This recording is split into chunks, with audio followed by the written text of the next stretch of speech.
Welcome to the Inquisitive Leader podcast. My name is Bowie Carpenter.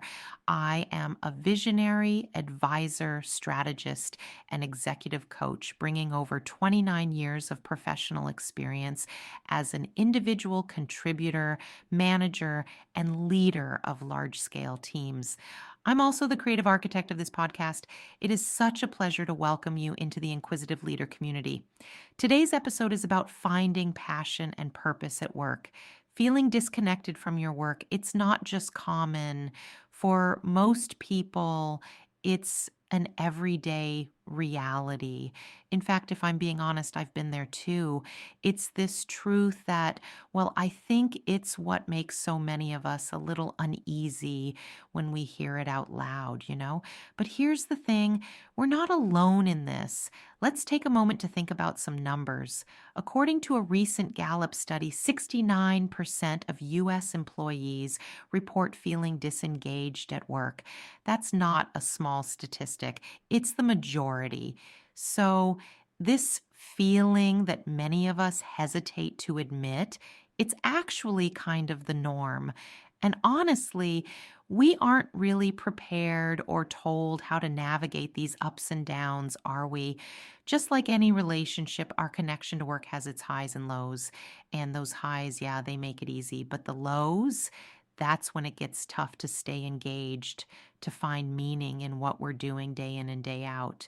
So if you found yourself questioning, why don't I feel that spark anymore? Please know it's not a failure. It's more like a call to examine what's going on, because maybe, just maybe, there are some steps we haven't considered yet. Let's just pause for a moment to consider this. 90,000 hours. That's how long, on average, each of us spends at work over a lifetime. 90,000 hours. It's an almost incomprehensible amount of time, isn't it?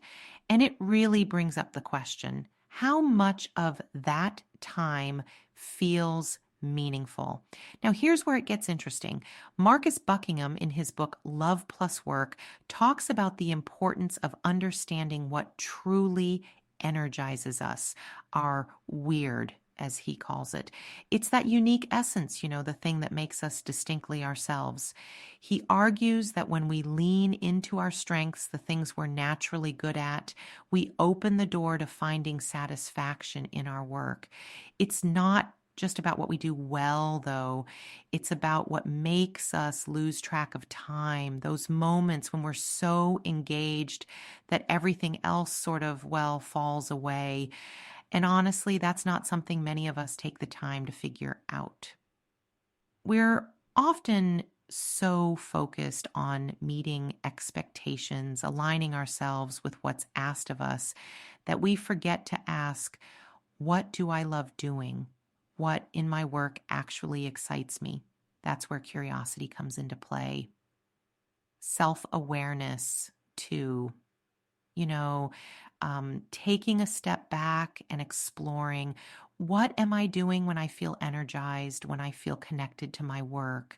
Because for me, those are the moments that matter, the ones where time just slips away, like you're in flow and what you're doing feels right, not by someone else's standards, but by your own. Let's get practical for a moment.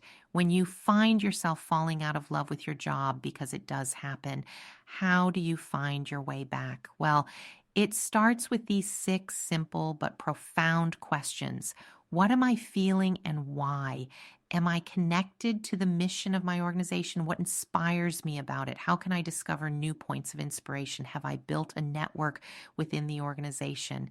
And here's a big one. How am I investing in the relationship with my manager? Now, each of these questions might feel like they're asking a lot, right? But I think they're less about perfection and more about peeling back the layers to see what's really driving us or holding us back. And when we take the time to reflect, it's amazing how much clarity we can gain. It doesn't fix everything overnight, but it does give us a sense of, direction. And let's look beyond just the individual, because workplace disengagement isn't happening in a vacuum. Organizations have an equally important role to play. Studies have shown that relationships, purpose, and mission are foundational to happiness at work. It's why companies with strong cultures, ones that emphasize connection and shared values, often see higher productivity and fulfillment among their employees. It's a balance, a kind of give and take between individuals and the workplace environment. Here is an example of what I have witnessed in the workplace with a team struggling with low morale. They turn things around not with some massive overhaul, but by focusing on personal connections and aligning daily efforts with their broader mission. They started simply by sharing stories about why they joined the organization to begin with and what kept them going. And you know what? Those conversations ignited something. They reminded everyone that they weren't just completing tasks, they were playing a role in something much bigger. It was powerful. Ultimately, the path back to loving your work, it's not always straight and it's not always easy, but it is worth the effort.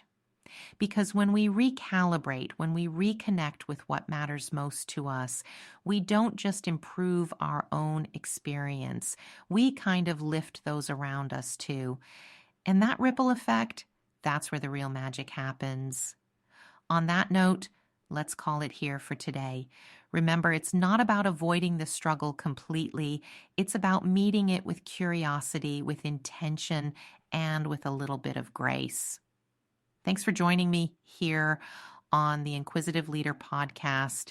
Until next time, take care of yourselves and keep asking the important questions. Goodbye for now.